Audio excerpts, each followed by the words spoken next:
जय हिंद दोस्तों, स्वागत है आप सभी का हमारे इस YouTube channel open study area पर। आइए देख लेंगे बिहार बीपीएससी टीआरई 4.0 और बिहार पुलिस एग्जामिनेशंस तथा एनटीपीसी और आरआरबी ग्रुप एग्जामिनेशंस के लिए must important one liner GK के क्वेश्चंस। जैसे कि पहला प्रश्न आपके स्क्रीन पर दिखाई दे रहा है।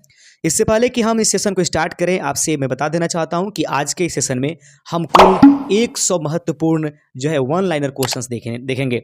इसलिए बस आप नज़र बनाए रखिएगा इस अपने मोबाइल के स्क्रीन पर, या फिर एक ईयरफोन लगा लीजिएगा और आराम आराम से सुनते रहिए और अपने दिमाग में इसको सेट करते चलिएगा। पहले प्रश्न है कि थार मरुस्थल भारत के किन राज्यों में फैला हुआ है। इसका राइट आंसर हो जाएगा कि थार मरुस्थल जो है दोस्तों वह भारत के जिन राज्यों में फैला हुआ है, पहला नंबर गुजरात, दूसरा हरियाणा और तीसरा क्या, राजस्थान। यानी कि थार मरुस्थल भारत के जिन राज्यों में फैला हुआ है उसमें गुजरात, हरियाणा और राजस्थान इसका राइट आंसर हो जाएगा।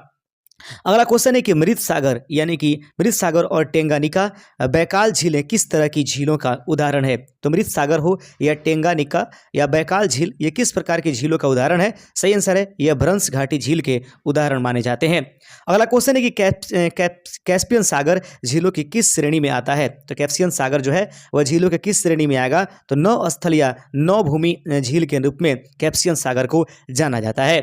अगला क्वेश्चन है चौथा नंबर की भारत में प्रपात झील का उदाहरण कौन सी है। तो भारत में प्रपात झील का उदाहरण कौन है। तो चचाई झील जो कि मिर्जापुर में उपस्थित है। तो चचाई झील जो है वह एक प्रकार का दोस्तों भारत में प्रपात झील के रूप में जाना जाता है।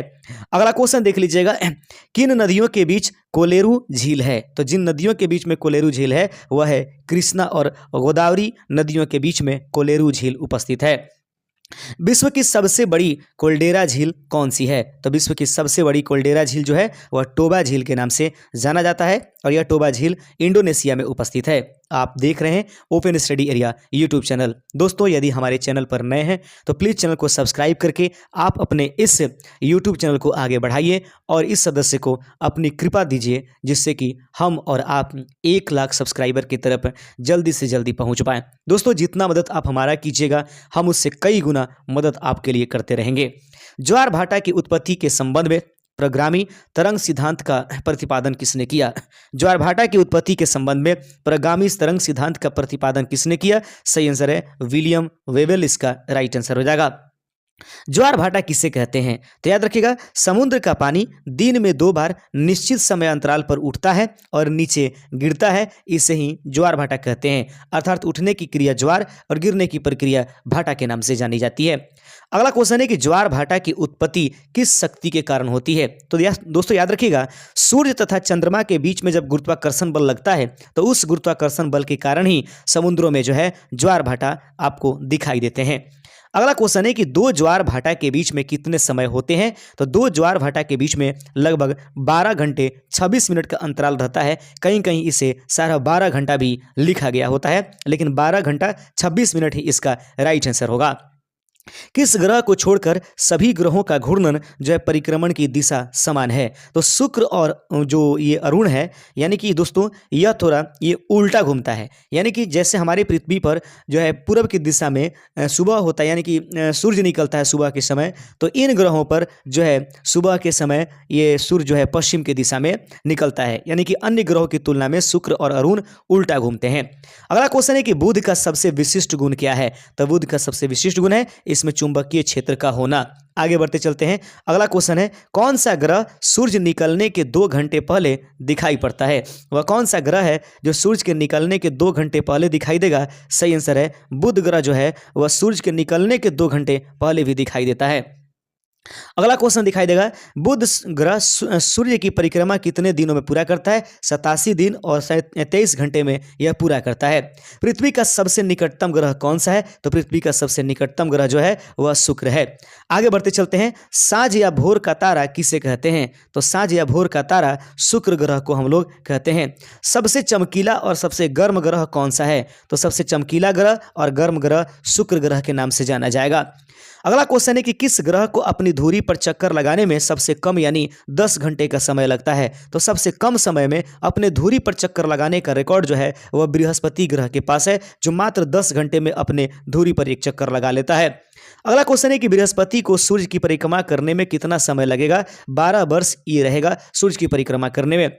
बृहस्पति के उपग्रहों में सबसे बड़ा कौन सा है? गैनीमीड, इसका रंग पीला है। तो बृहस्पति उपग्रहों की सबसे बड़ी, बृहस्पति जो ग्रह है उसका सबसे बड़ा उपग्रह कौन सा है? सही आंसर है गैनीमीड, इसका रंग, गैनीमीड का रंग जो है पीला है। पृथ्वी को नीला ग्रह किस कारण से कहा जाता है? तो पृथ्वी को नीला ग्रह कहे जाने के कारण पानी की उपस्थिति होती है। आगे बढ़ते चलते हैं। पृथ्वी का एकमात्र उपग्रह कौन सा है? तो पृथ्वी का एकमात्र उपग्रह चंद्रमा है, आप सभी जानते होंगे। अगला क्वेश्चन है कि चंद्रमा की सतह और उसकी आंतरिक स्थिति का अध्ययन करने वाला विज्ञान क्या कहलाता है? तो चंद्रमा की सतह और उसकी आंतरिक स्थिति का अध्ययन करने वाला विज्ञान सेलेनोलॉजी के नाम से जाना जाएगा। आगे प्रश्न है, चंद्रमा पर धूल के दौरान धूल के मैदान को क्या कहते हैं? चंद्रमा पर धूल के मैदान को शांति सागर के नाम से जाना जाएगा।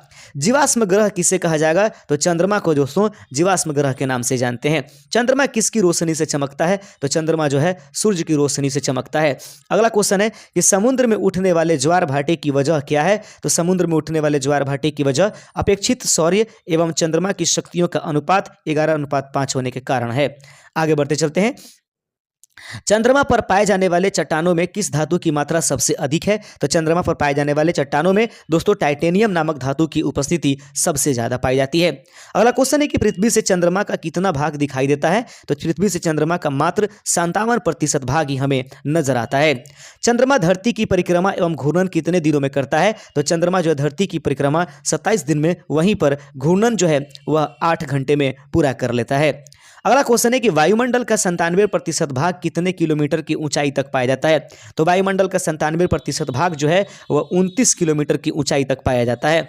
अगला क्वेश्चन है कि वायुमंडल में क्षोभ मंडल की सीमा खत्म होने के बाद किस परत की सीमा शुरू होती है? प्रश्न आपके सामने है कि वायुमंडल में क्षोभ मंडल की सीमा खत्म होने के बाद किस परत की सीमा शुरू होती है? समताप मंडल इस प्रश्न का सही आंसर है। अगला क्वेश्चन है कि समताप मंडल की परत कितने किलोमीटर तक फैली है? तो समताप मंडल की परत जो है वह 18 से 32 किलोमीटर तक फैली है।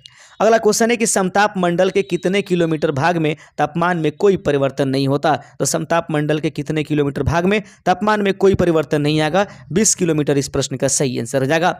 अगला है कि वायुयान उड़ाने की आदर्श दशा वायुमंडल के किस परत में पाई जाती है? तो वायुमान उड़ाने की आदर्श दशा वायुमंडल के जिस परत में पाई जाएगी उसे समताप मंडल के नाम से जाना जाएगा। अगला क्वेश्चन है कि ध्रुवों पर वायुमंडल के किस परत की मोटाई सबसे अधिक होगी? समताप मंडल इस प्रश्न का सही आंसर है। धरातल से 32 से 60 किलोमीटर के बीच वायुमंडल की कौन सी परत पाई जाती है? तो धरातल से 32 से जो 60 किलोमीटर की ये है उसको हम लोग ओजोन मंडल के नाम से जाना जाएगा, जिसको समताप मंडल में उपस्थिति होती है। पृथ्वी का सुरक्षा कवच किससे कहेंगे? ओजोन मंडल को पृथ्वी का सुरक्षा कवच कहा जाता है। वायुमंडल में किसकी ऊंचाई 69 किलोमीटर से 640 किलोमीटर तक पाई जाती है? तो 69 किलोमीटर से लेकर 640 किलोमीटर तक वायुमंडल में पाए जाने वाले मंडल को या इकाई को हम लोग आयन मंडल के नाम से जानते हैं। अगला क्वेश्चन है रेडियो तरंगे किस परत में पाई जाती है? तो रेडियो तरंगे जो है जिस परत में पाई जाएगी उसे आयन मंडल के नाम से जानते हैं। अगला क्वेश्चन है कि समलवन रेखा क्या है? तो समलवन रेखा का मतलब हुआ समान खारेपन वाले स्थानों को मिलाकर खींची गई रेखा को समलवन रेखा के नाम से जानते हैं। अगला क्वेश्चन है कि सबसे अधिक लवणता किस जल स्रोत की होती है? तो सबसे अधिक लवणता जो है वाण झील में उपस्थित है, 330% इसका राइट आंसर होगा। सपाट शीर्ष वाले समुद्री पर्वतों को क्या कहते हैं? तो सपाट शीर्ष वाले समुद्री पर्वतों को गाई आर्ट के नाम से जाना जाता है। अगला प्रश्न है कि संसार की सबसे गहरी गर्त कौन सी है? मेरियाना गर्त जो है जो कि प्रशांत सागर में है दोस्तों, वह संसार की सबसे गहरी गर्त के रूप में जानी जाती है। मेरियाना गर्त की गहराई कितनी किलोमीटर है? तो मेरियाना गर्त की गहराई जो है वह 11 किलोमीटर है, यानी 11,033 मीटर इसका राइट आंसर होगा। मेरियाना गर्त और किस नाम से जानते हैं? तो मेरियाना गर्त को और चैलेंजर गर्त के नाम से भी जाना जाता है। अगला क्वेश्चन है कि ग्रेट बैरियर रीफ क्या है? तो ग्रेट बैरियर रीफ का मतलब क्या होता है? यह ऑस्ट्रेलिया के क्वींसलैंड के समीप संसार की सबसे बड़ी प्रवाल भित्ति है। यह प्रशांत महासागर में उपस्थित है। अगला क्वेश्चन है कि अंगुली नुमा झीलों के लिए कौन सी जगह प्रसिद्ध है? तो अंगुली नुमा झीलों के लिए जो जगह प्रसिद्ध है उसका नाम है अमेरिका। आगे प्रश्न है कि टॉन्से सेप नामक झील कहाँ स्थित है? तो टॉन्से सेप नामक झील जो है वह कंबोडिया में उपस्थित है मेरे प्यारे साथियों। अगला क्वेश्चन देखेंगे 50वां नंबर है, संसार की सबसे ऊंची झील कौन सी है? तो टिटिकाका झील जो है, जो कि बोलिविया में उपस्थित है, यह संसार की सबसे ऊंची झील के रूप में जानी जाएगी। क्षेत्रफल की दृष्टि से विश्व की सबसे बड़ी झील कौन सी है? तो क्षेत्रफल की दृष्टि से विश्व की सबसे बड़ी झील जो है कैस्पियन सागर के नाम से जानी जाएगी।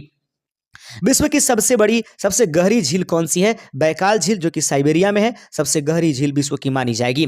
संसार की सबसे मीठे पानी की झील कौन सी है? सुपीरियर झील इस प्रश्न का सही आंसर हो जाएगा।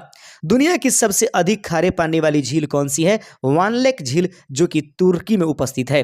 अगला है कि अरल सागर झील कहाँ स्थित है? तो अरल सागर झील जो है वह कजाकिस्तान में उपस्थित है। अगला क्वेश्चन है कि अफ्रीका की सबसे बड़ी झील कौन सी है? तो अफ्रीका की सबसे बड़ी झील विक्टोरिया झील के नाम से जानी जाएगी। अगला क्वेश्चन है कि कौन सी झील तंजानिया और युगांडा के बीच अंतर्राष्ट्रीय सीमा बनाती है? तो वह कौन सी झील है जो तंजानिया और युगांडा के बीच अंतर्राष्ट्रीय सीमा बनाएगी? विक्टोरिया झील इस प्रश्न का सही आंसर हो जाएगा। भारत की सबसे ऊंची झील कौन सी है? देवस्थल झील जो है भारत की सबसे ऊंची झील के रूप में जानी जाएगी। क्षेत्रफल की दृष्टि से भारत की सबसे बड़ी मीठे पानी की झील कौन सी है? तो याद रखेंगे मीठे पानी नहीं, खड़े पानी का। तो क्षेत्रफल की दृष्टि से भारत की सबसे खड़े पानी का चिल्का झील है, जो कि उड़ीसा में उपस्थित है। अगला क्वेश्चन है कि सैलीना किसे कहते हैं? रेगिस्तान में अत्यंत नमकीन झील को सैलीना के नाम से जाना जाएगा। आगे बढ़ते चलते हैं, चंद्रमा का सबसे ऊंचा पर्वत कौन सा है? तो लिबिनिट्ज पर्वत जो होती है चंद्रमा पर पाई जाने वाली सबसे ऊंची पर्वत है। चंद्रमा पर सबसे पहले पहुंचने वाले अंतरिक्ष यात्री कौन थे? नील आर्मस्ट्रॉन्ग तथा सर एडविन एल्ड्रिन इसका राइट आंसर हो जाएगा। चंद्रमा पर कब अंतरिक्ष यात्रियों ने पहुंचने पर सफलता हासिल की? 21 जुलाई 1969 इस प्रश्न का सही आंसर है। चंद्रमा पर पहली बार पहुंचने वाले अंतरिक्ष यात्री किस यान से गए थे? अपोलो 11 के नामक एक जो अंतरिक्ष यान है उसके माध्यम से ये लोग गए थे। आगे बढ़ते चलते, जिस कक्षा में पृथ्वी सूर्य की परिक्रमा करती है उसे क्या कहते हैं? वह दीर्घवृत्तीय कक्षा के रूप में जानी जाती है। अक्षांश क्या है दोस्तों, पूछा जा रहा है अक्षांश क्या है? तो यह ग्लोब पर पश्चिम से पूरब की ओर खींची गई काल्पनिक रेखा है जिससे अंश में प्रदर्शित किया जाता है, याद रखेंगे उसे अक्षांश कहेंगे। किस रेखा को शून्य अंश स्थिति भी कहा जाता है? तो जिस रेखा को जो है शून्य अंश स्थिति कहते हैं उसे विषुवत रेखा के नाम से जानेंगे। देशांतर क्या है? यह ग्लोब पर उत्तर से दक्षिण की ओर खींची जाने वाली काल्पनिक रेखा है जिसको देशांतर कहते हैं। अगर दोस्तों यह आपका ग्लोब हो गया तो इस तरीके वाली का देशांतर कहेंगे और ये वाली को अक्ष कहेंगे और इसको मेन लाइन को जो है विषुवत रेखा के नाम से जानेंगे। यह ग्लोब पर उत्तर से दक्षिण की ओर खींची जाने वाली काल्पनिक रेखा है जिसे हम और आप देशांतर रेखा के नाम से जानेंगे।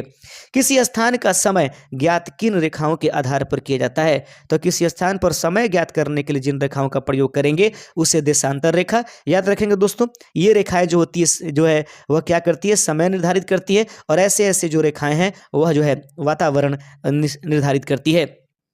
दो देशांतर रेखाओं के बीच की दूरी को क्या कहते हैं? तो दो देशांतर रेखाओं के बीच की दूरी को गोरे के नाम से जाना जाएगा। सूर्य ग्रहण क्या है? याद रखेंगे, प्रश्न है आपके सामने कि सूर्य ग्रहण क्या है? तो जब कभी दिन के समय सूर्य तथा पृथ्वी के बीच चंद्रमा आ जाता है तो सूर्य की चमकती सतह चंद्रमा की वजह से दिखाई नहीं देता है, इसे ही सूर्य ग्रहण के नाम से जानते हैं। अगला क्वेश्चन है कि पूर्ण सूर्य ग्रहण किस दिन लगता है? तो पूर्ण सूर्य ग्रहण जो है अमावस्या के दिन लगता है। चंद्र ग्रहण क्या है? तो जब सूर्य और चंद्रमा के बीच पृथ्वी आ जाए तो उस दिन हम लोग चंद्रमा की पूरी जो है छवि नहीं देख पाते हैं, उसे चंद्र ग्रहण कहते हैं। अगला क्वेश्चन है कि पूर्ण चंद्र ग्रहण किस रात को लगता है? पूर्णिमा की रात लगता है। अगला प्रश्न है अंतर्राष्ट्रीय तिथि रेखा क्या है? तो कहता है 0 डिग्री देशांतर को अंतर्राष्ट्रीय तिथि रेखा के नाम से जानेंगे, याद रखिएगा इसका सही आंसर है। कर्क रेखा कहां कहां से गुजरती है? तो कर्क रेखा मुख्य रूप से भारत, चीन और म्यांमार से होकर के गुजरेगी। अगला क्वेश्चन है कि ग्रीनविच मध्यम समय कितने डिग्री देशांतर पर होता है? तो ग्रीनविच माध्यम समय जो डिग्री है वह 0 डिग्री देशांतर पर उपस्थित है। आगे है विश्व को कितने समय जोनों में बांटा गया है? तो विश्व को 24 समय जोनों में विभाजित किया गया है। भारत में किसे मानक समय माना जाता है? तो 82.5 डिग्री पूर्वी देशांतर को भारत में जो है वह मानक समय रेखा माना जाता है। अगला क्वेश्चन है कि 88.5 डिग्री पूर्वी देशांतर रेखा कहाँ से गुजरती है? तो 88.5 डिग्री पूर्वी देशांतर रेखा इलाहाबाद के निकट मिर्जापुर नैनी से होकर के गुजरेगी। अगला क्वेश्चन है कि हेली धेमकुतु अंतिम बार कब देखा गया था? तो हेली धेमकुतु जो है 1986 में अंतिम बार देखा गया, ये 72 सालों के बाद दिखाई देगा। अगली बार हेली धेमकुतु जो है 72 सालों के बाद जो है लगभग 2062 में आपको नजर आएंगे। अगला क्वेश्चन है कि 1994 ईस्वी में में बृहस्पति ग्रह को टकराने वाले धूमकेतु का नाम क्या था? तो 1994 ईस्वी में बृहस्पति ग्रह से टकराने वाले धूमकेतु सुमेकर लेवी 9 इसका सही आंसर हो जाएगा। तारामंडल, अब तक कितने तारामंडलों की पहचान की गई है? तो सही आंसर है 89 इसका राइट आंसर हो जाएगा। अब धीरे धीरे आंकड़े बढ़ भी रहे हैं।